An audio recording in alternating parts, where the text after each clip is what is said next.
ஃபோனை எங்கே வச்சு தொலைச்சேன்னே தெரியலையே. ஓ இங்கே இருக்கா? சரி பார்ப்போம்.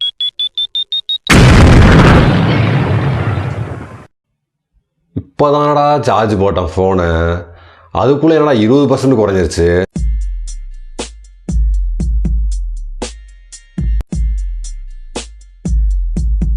ஸோ இதாங்க நம்ம பிரச்சனை.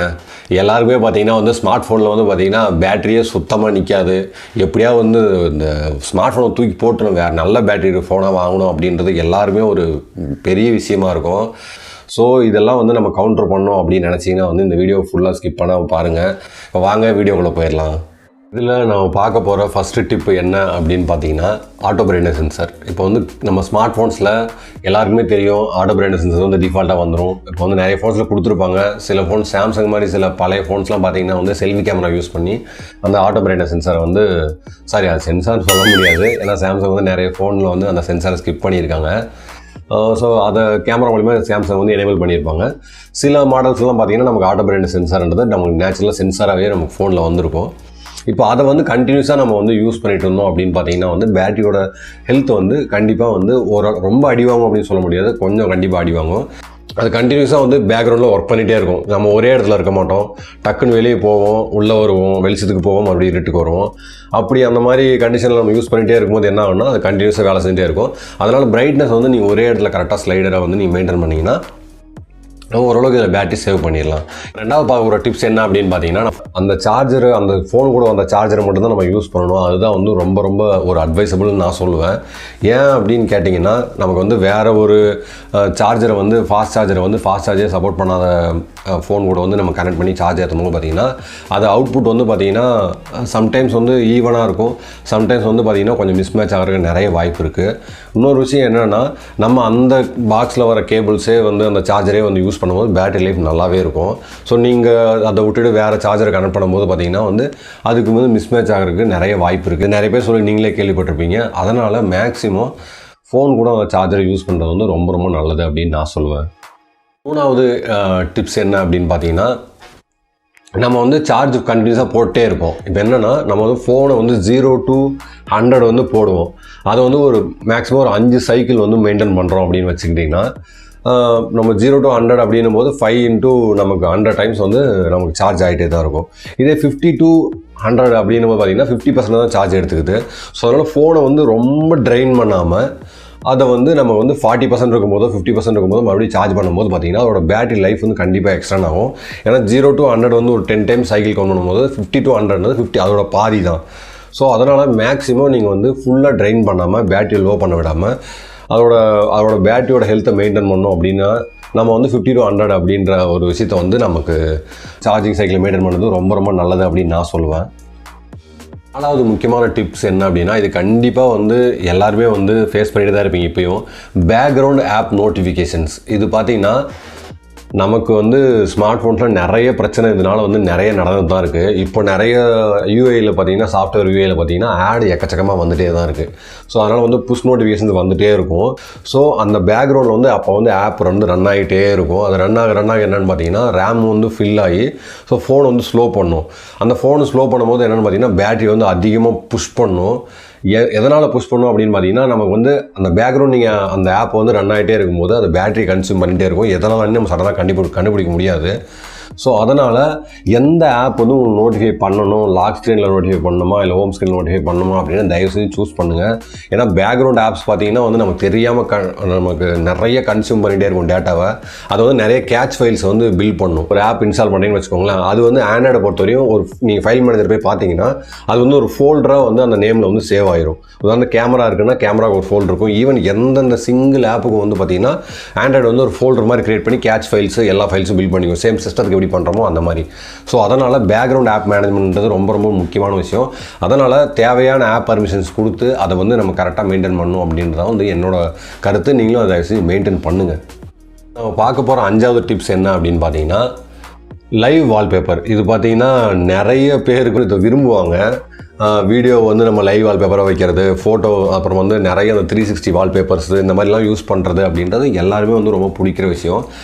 ஒரு வால்பேப்பர் வந்து சூஸ் பண்ணும்போது ஒரு ஸ்டாட்டிக்கான வால்பேப்பர், தட் மீன்ஸ் ஃபோட்டோவை நம்ம சூஸ் பண்ணும்போது அது வந்து பேக்ரவுண்டில் எதுவுமே ரன் ஆகுது. நீங்கள் அந்த லைவ் வால்பேப்பர் சூஸ் பண்ணிங்கன்னா அது ரன் ஆகிட்டே இருக்கும். அது பார்த்திங்கன்னா பேட்டரி வந்து ஒரு குறிப்பிட்ட பர்சன்டேஜ் நல்லாவே இழுத்து நம்ம வந்து பேட்டரி ஹெல்த்தை வந்து அஃபெக்ட் பண்ணுறதுக்கு நிறைய சான்ஸ் இருக்குது. ஸோ லைவ் வால்பேப்பர் வந்து யூஸ் பண்ணுறவங்க வந்து பார்த்திங்கன்னா மேக்ஸிமம் 5000 mAh 6000 mAh இருக்கிற பேட்டரியில் யூஸ் பண்ணுறது ஒரு ப்ராப்ளமாக தெரியாது. இப்போ நான் சொல்கிறது எல்லாமே மேக்ஸிமம் அரௌண்ட் 3500 to 3000, ஏன் ஈவன் 4000 பேட்டரி இருக்கிற ஃபோன்ஸே வந்து இந்த கண்டிஷனில் நமக்கு வந்து பேட்டரி ட்ரெயின் அதிகமாக தான் இருக்குது. ஸோ இது லைவ் வால்பேப்பர் வந்து மேக்ஸிமம் யூஸ் பண்ணுறதை அவாய்ட் பண்ணுறது அப்படின்றது என்னோட கருத்து. நீங்கள் ஏதாவது நினச்சிங்கன்னா மறக்காமல் கமெண்ட் செக்ஷனில் சொல்லுங்கள். இப்போ நம்ம பார்க்க போகிற 6வது டிப்ஸ் என்ன அப்படின்னா ஆப் பர்மிஷன். இது என்னப்பா, இது வந்து சாதாரண பர்மிஷன் கொடுக்குறது தானே அப்படின்னு நினச்சிக்காதீங்க. இதில் வந்து ரொம்ப ரொம்ப ஒரு முக்கியமான விஷயம் இருக்குது. இன்றைக்கெல்லாம் நிறைய இந்த பர்மிஷன்னால ஏகப்பட்ட பிரச்சனை இருக்குது. கேலரிக்கெல்லாம் வந்து கான்டாக்ட்ஸோட பர்மிஷன் கேட்குது, ஃபோன் டைலரோட பர்மிஷன் கேட்குது, அந்த மாதிரி ஏகப்பட்ட பிரச்சனை போயிட்டு தான் இருக்குது. இப்போ உதாரணத்துக்கு வந்து கேமரா அப்படின்னு நம்ம எடுத்துக்கிட்டோன்னா நமக்கு வந்து அதில் லொக்கேஷன் நம்ம தேவைன்னா நம்ம கொடுக்குறோம், இல்லைனா வந்து அதை ஆஃப் பண்ணிக்கிறோம். ஸோ அது வந்து நிறைய பேருக்கு தெரியும். ஸோ அதனால் வந்து எந்த ஆப்புக்கு எந்த பர்மிஷன் கொடுக்கணும் அப்படின்றத தயவு செஞ்சு வந்து முடிவு பண்ணிக்கோங்க. சில ஆப்ஸ் வந்து கேலரிக்கு வந்து ஃபோன் டைலரோட பர்மிஷன் கேட்டால் அது நெசசரி இல்லை. அப்படி வந்து தேவைன்னா வேறு ஏதாவது கேலரி நீங்கள் யூஸ் பண்ணிக்கிறது நல்லதுன்னே நான் சொல்லுவேன். ஏன்னா அப்படி நீங்கள் பர்மிஷன் கொடுக்கும்போது அது வந்து அதுவும் ஒரு பேக்ரவுண்ட் சர்வீஸாக தான் எடுத்து கன்வெர்ட் பண்ணி ரன் பண்ணிகிட்டே இருக்கும். நீங்கள் கேமராவை ஆன் பண்ணி லொக்கேஷன் சர்வீஸ் கொடுத்துட்டீங்கன்னா க்ளோஸ் பண்ணிட்டீங்கன்னா ஆனால் லொக்கேஷன் மறுபடியும் ஆன்லேயே இருக்கும். அதே மாதிரி வைஃபை மூலியமாக ஷேர் பண்ணிங்கன்னா அதுக்கு லொக்கேஷன் எனேபிள் பண்ண சொல்லும். நீங்கள் அந்த ஷேர் வந்து முடிச்சப்பறம் கூட பார்த்தீங்கன்னா லொக்கேஷன் ஆன்லேயே தான் இருக்கும். ஸோ இந்த மாதிரி வந்து பர்மிஷன்ஸ் வந்து நீங்கள் ரொம்ப கேர்ஃபுல்லாக கொடுக்கணும். அப்படி அந்த பர்மிஷன்ஸை கொடுக்கல அப்படின்னா பேக்ரவுண்டில் இந்த மாதிரி ஏகப்பட்டதாக ரன் ஆகி அதுவும் வந்து பேட்டரி ஹெல்த் அஃபெக்ட் பண்ணுறதுக்கு ரொம்ப ரொம்ப ஹைலி சான்ஸ் இருக்குது. அடுத்து பார்க்க போகிற 7வது டிப் என்ன அப்படின்னு பார்த்தீங்கன்னா ரூட். இந்த ரூட்டிங் பற்றி நிறைய பேர் எல்லாருக்குமே சில பேருக்கு தெரிஞ்சிருக்கும். ஸோ ஃபோன் புதுசாக வாங்கின உடனே ரூட்டிங் பண்ணுறதுன்றது வந்து கொஞ்சம் நிறைய பேர் விரும்ப மாட்டாங்க. ஸோ அது 1 year வந்து வாரண்டி கவர் ஆகிருக்கும். ஏன்னா ரூட் பண்ணால் வந்து வாரண்டி கவர் ஆகாதுன்றது எல்லாருக்குமே தெரியும். அதே மாதிரி ரூட் பண்ணும்போது என்னென்னா நிறைய டெவலப்பர்ஸ் வந்து இந்த ஃபோனுக்கு ஏற்ற மாதிரி இந்த ராம் அந்த ராம்னு சொல்லிட்டு நிறைய டெவலப் பண்ணி வச்சுருப்பாங்க. ஸோ அதை எடுத்து நம்ம எந்த சாஃப்ட்வேரோ, இப்போ வந்து நான் உதாரணத்துக்கு நான் விவோ ஃபோன் யூஸ் பண்ணிட்டுருக்கேன், எனக்கு வந்து ரெட்மியோட MIUI வேணும், இல்லை ஹுவாவேயோட UI வேணும், இல்லை சாம்சங்கோட UI வேணும், நம்ம எடுத்து இன்ஸ்டால் பண்ணிக்கலாம். நம்ம ஃபோனுக்கு டெவலப்பர்ஸ் வந்து நிறைய இருக்குது அப்படின்னு நம்ம இருக்குது அப்படின்னு நினச்சிட்டு எடுத்து அதை இன்ஸ்டால் பண்ணோம்னா அதனால் பேட்டரி ட்ரெயின் வரதுக்கு நல்லா ஹைலி சான்ஸ் இருக்குது. ஏன்னா நம்ம அஃபிஷியலாக வர சாஃப்ட்வேர் அப்டேட்டை பண்ணும்போதே பார்த்திங்கன்னா நமக்கு நிறைய பிரச்சனை இருக்குது. அதை பற்றி தான் அடுத்து சொல்ல போகிறேன். ஸோ இந்த மாதிரி ரூட்டிங் வந்து பார்த்திங்கன்னா அது நிறைய பக்ஸை க்ரியேட் பண்ணும். ஸோ சிலது செட் ஆகும், சிலது செட் ஆகாது. பேமெண்ட்ஸ் ஆப்லாம் சில ரூட்டிங் மெத்தட்ஸ்னால ஒர்க் ஆகாது. ஸோ அதை மேக்ஸிமம் அவாய்ட் பண்ணுறது நல்லது அப்படின்றத என்னோட கருத்து. அதை யூஸ் பண்ணாலும் நமக்கு வந்து பேட்டரி ட்ரெயின் ஹைலி சான்ஸ் இருக்கும். ஸோ அடுத்து நம்ம பார்க்க போகிற 8வது டிப்ஸ் என்ன அப்படின்னா சாஃப்ட்வேர் அப்டேட். இது வந்து நிறைய பேர் இன்றைக்கும் நான் வீடியோ பண்ணும்போது கமெண்ட்ஸை கேட்டு தான் இருந்தாங்க. ஆல்ரெடி ப்ரீவியஸ் வீடியோவும் சொல்லியிருப்பேன். ஒரு சாஃப்ட்வேர் அப்டேட் அப்படின்றது எவ்வளோ பக்கு க்ரியேட் பண்ணும், எவ்வளோ இம்ப்ரூவ்மெண்ட்ஸ் இருக்கும், எவ்வளோ வந்து அதனால் வந்து இழப்புகள் இருக்கும் அப்படின்றது எல்லாருக்குமே தெரியும். இப்போ வந்து சில அப்டேட்லாம் பார்த்திங்கன்னா வந்து டோட்டலாக கேமரா நல்லா இருக்கும். ஒரு சில அப்டேட்லாம் பார்த்தீங்கன்னா வந்து கேமரா வந்து மோசமாக இருக்கும். அதை ஒரு 100 பேர் போய் கம்யூனிட்டி டேபில் நம்ம ஹைலைட் பண்ணிட்டே இருக்கும்போது அவங்க திடீர்னு அப்டேட் கொடுத்து கேமரா ஃபிக்ஸ் பண்ணுவாங்க. கேமரா அப்டேட் ஃபிக்ஸ் பண்ண உடனே மறுபடியும் வேறு ஏதாவது பக் வந்துடும். ஸோ சாஃப்ட்வேர் அப்டேட் பொறுத்தவரையும் உடனே அப்டேட் பண்ணுறது வந்து நான் என்ன கேட்டது வந்து அது கரெக்டான ஒரு விஷயம் இல்லை அப்படின்றத நான் சொல்லுவேன். ஏன் அப்படி சொல்கிறேன்னா, என்னப்பா நம்ம அப்டேட் பண்ணலன்னா நமக்கு சாஃப்ட்வேர் அப்டேட்டும் செக்யூரிட்டி அப்டேட்ஸ்க்காக எவ்வளோ பேர் வெயிட் பண்ணுறாங்க தெரியுமா அப்படின்னு நிறைய பேர் கொஸ்டின் ரைஸ் பண்ணுவீங்க. இப்போது நிறைய ஃபோன்ஸ் Android 9 ரன் ஆகிட்டுருக்கு. ஏன் ஈவன் Android இப்போ 11 வரப்போகுது. ஆனால் இன்னும் வந்து நிறைய ஃபோன்ஸ்க்கு Android 10 வரல. Android 10 வந்து ஒரு பிரச்சனையோடு வர்றது உங்களுக்கு நல்லதா, Android 9 ஸ்டேபிளாக இருந்தால் உங்களுக்கு ஓகேவா அப்படின்றது என்னோட கேள்வி. ஏன் இதை நான் முக்கியமாக கேட்குறேன் அப்படின்னா, இப்போ நிறைய பேருக்கு வந்து பார்த்திங்கன்னா ஏதாவது ஒரு பிரச்சனை க்ரியேட் பண்ணியிருக்கோம். நான் ஏன்னா அப்டேட் பண்ணவே கூடாதுன்னு நான் சொல்லவே மாட்டேன். இப்போ 10 அப்டேட் வரும்போது பார்த்திங்கன்னா அது ஸ்டேபிளாக இருக்கணும் நமக்கு. அதனால் வந்து யாராவது சப்போஸ் நிறைய பேர் அதில் அப்டேட் பண்ணியிருப்பாங்க, அப்டேட் பண்ணி நிறைய பக் சொல்லியிருப்பாங்க. இப்போ ஒரு 100 பேருக்கு வர ப்ராப்ளம் வந்து அட்லீஸ்ட் 10 பேர் ப்ராப்ளம் அதை ஃபேஸ் பண்ணி அவங்க அதை வந்து நம்ம ப்ராப்ளமாக இருக்குன்னு சொல்லி மிச்சம் 90 பேர் ரெக்கவர் ஆகிறது பெஸ்ட்டாக, இல்லை 100 பேரும் ப்ராப்ளத்தில் மாட்டிக்கிறது பெஸ்ட்டாக அப்படின்னு நீங்கள் தயவுசெய்து திங்க் பண்ணுங்கள். அதனால் சாஃப்ட்வேர் அப்டேட்டில் மேஜர் பேட்டரி தான் ஃபஸ்ட்டு ஹிட் ஆகும் எனக்கு தெரிஞ்சு நிறைய. ஏன்னா நான் Android 8ல் LG G7 இருக்கும்போது Android 9க்கு மறுபடியும் வந்த அப்புறம் நான் பேட்டரியில் எவ்வளோ வந்து ட்ராபேக்கை ஃபீல் பண்ணேன் அப்படின்றது எனக்கு மட்டும் தான் தெரியும். LG யூசர்ஸ் யாராவது இருந்தீங்கன்னா சொல்லுங்கள். ஸோ சாஃப்ட்வேர் அப்டேட் வந்து பேட்டரி ட்ரெயினில் வந்து ரொம்ப ஒரு மேஜர் இம்பார்ட்டண்டான விஷயம். அதனால் பேட்டரி போய் ஃபோனே மாத்திரவங்களாம் இருக்காங்க. ஸோ அதனால் இதை வந்து ரொம்ப காஷியஸாக நம்ம ஹேண்டில் பண்ணணும் அப்படின்றதான் என்னோட கருத்து. அப்புறம் நம்ம பார்க்க போகிற 9வது டிப்பு, இது பார்த்திங்கன்னா இன்றைக்கி நிறைய பேர் பண்ணிகிட்ருக்க ஒரு விஷயந்தான். என்ன பண்ணுறாங்க அப்படின்னு கேட்குறீங்களா? கேம் ஆடுறது தாங்க. இப்போ வந்து ஸ்மார்ட் ஃபோனில் கேஷுவல் கேம்ஸ் ஆடுறது எந்த ப்ராப்ளமே கிடையாது. ஹைலி இன்டென்சிவான கேமு, ஹெச்டிஆர் ஆடுறது, ஹெச்டிஆர் அந்த ஃப்ரேம் செட்டிங்ஸில் ஆடுறது, அப்புறம் எக்ஸ்ட்ரீமில் ஆடுறது. ஸோ இதெல்லாம் நிறைய இருக்குது. ஸோ இதில் பப்ஜி, இந்த கால் ஆஃப் டியூட்டி, இந்த ஆஸ்பால் 9, ஃபோர்ட்நைட், இந்த மாதிரி நிறைய கேம்ஸில் எல்லாமே ஹைலி கிராஃபிக்ஸ் செட்டிங்ஸ் தான் இருக்குது. ஏன் 90 Hz ரிஃப்ரெஷ் ரேட் கூட நிறைய கேம்ஸில் வந்து எனேபிள் பண்ணிட்டாங்க. இது ஆடுறது வந்து நம்ம குறைன்னு சொல்லவே மாட்டாங்க. இப்போ கண்டினியூஸாக 3 மணி நேரம் 4 மணி நேரம் ஆகும்போது பார்த்திங்கன்னா த்ராட்லிங் அதிகமாக இருக்கும். இது கூட இன்னொன்று அடிஷ்னலாக சேர்த்துக்கோங்க, கேமராவையும் சேர்த்து நான் சொல்கிறேன். இந்த பப்ஜி கேமில் அப்படின்னு பார்த்தீங்கன்னா நமக்கு வந்து சென்சார்ஸ் நிறைய யூஸ் ஆகும். ஸோ ஜைரோ சென்சர்ஸு, ஸோ ட்ரிகர்ஸு நிறைய யூஸ் ஆகும். இந்த மாதிரி வந்து யூஸ் பண்ணும்போது பார்த்திங்கன்னா அதுவும் சேர்த்து தான் அந்த கிராஃபிக்ஸோட சேர்த்து தான் ரன் ஆகுது. இதனால் வந்து பார்த்திங்கன்னா ஸ்மார்ட் ஃபோனோட பேட்டரி வந்து நிறைய த்ராட்டில் ஆகும். அப்படி வந்து சில ஃபோன்ஸ் என்ன ஆகும், ரொம்ப ஹீட் ஆகுது அப்படின்னு சொல்லி கேமை க்ளோஸ் பண்ணிடும். ஸோ சில ஃபோன்ஸ் தாங்குகிற ஃபோன்ஸ் நல்லாவே தாங்கும். ஸோ உடனே நம்ம என்ன பண்ணுவோம், சார்ஜ் போட்டே வந்து கேம் ஆடுவோம். ஸோ அதை மாதிரி ஆகும்போது அந்த ஹீட்டு இந்த ஹீட்டு சேர்த்து மேனேஜ் பண்ணும்போது பார்த்திங்கன்னா ஃபோனோட பேட்டரி லைஃப் கண்டிப்பாக இம்பேக்ட் இருக்கும். அதை விட முக்கியம் என்னென்னா சார்ஜ் போடாமல் ஆடுங்க.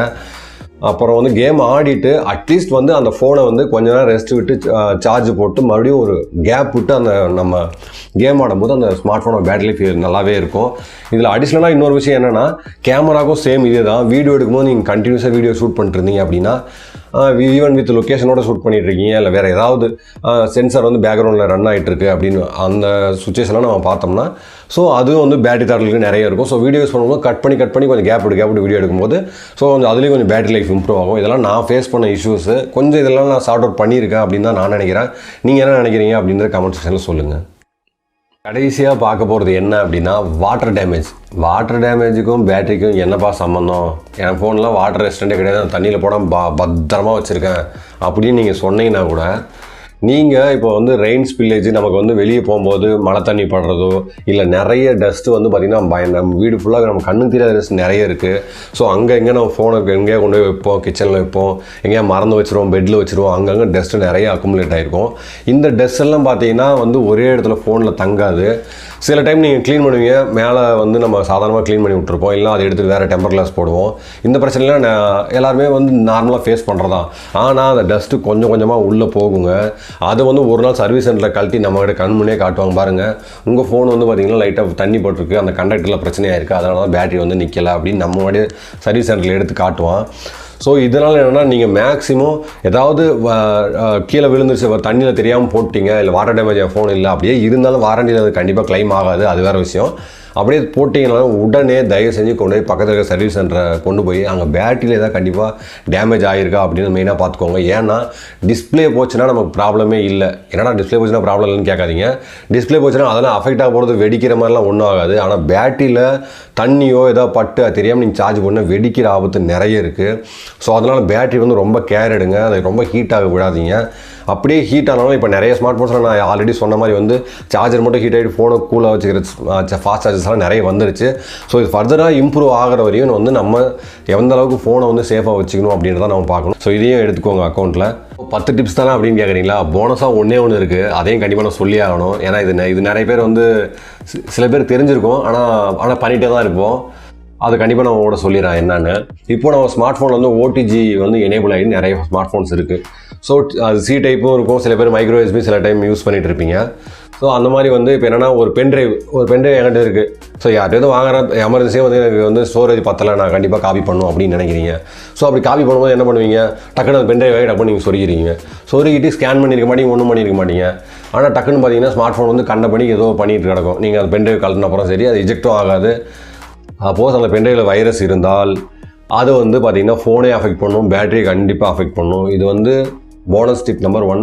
போனஸாக இன்னும் ஒரே ஒரு விஷயம் இருக்குது. இதே சேம் தான் வந்து லேப்டாப். நம்ம லேப்டாப்பும் நம்ம கண்டபடி வந்து நம்ம சொருகி எடுப்போம், ஃபைல்ஸை ட்ரான்ஸ்ஃபர் பண்ணுவோம், எல்லாமே பண்ணுவோம். அப்படி பண்ணும்போது தயவு செஞ்சு ஒன்றா லேப்டாப்பை ஸ்கேன் பண்ணுங்க, இல்லை ஃபோனை ஸ்கேன் பண்ணுங்கள். இதுவும் வந்து கண்டிப்பாக ஃபோனை அஃபெக்ட் பண்ணுறதுக்கு, ஃபோனை லாஞ்சிவிட்டிக்கு வந்து கண்டிப்பாக ஒரு பெரிய ட்ராபேக்னே நான் சொல்லுவேன்.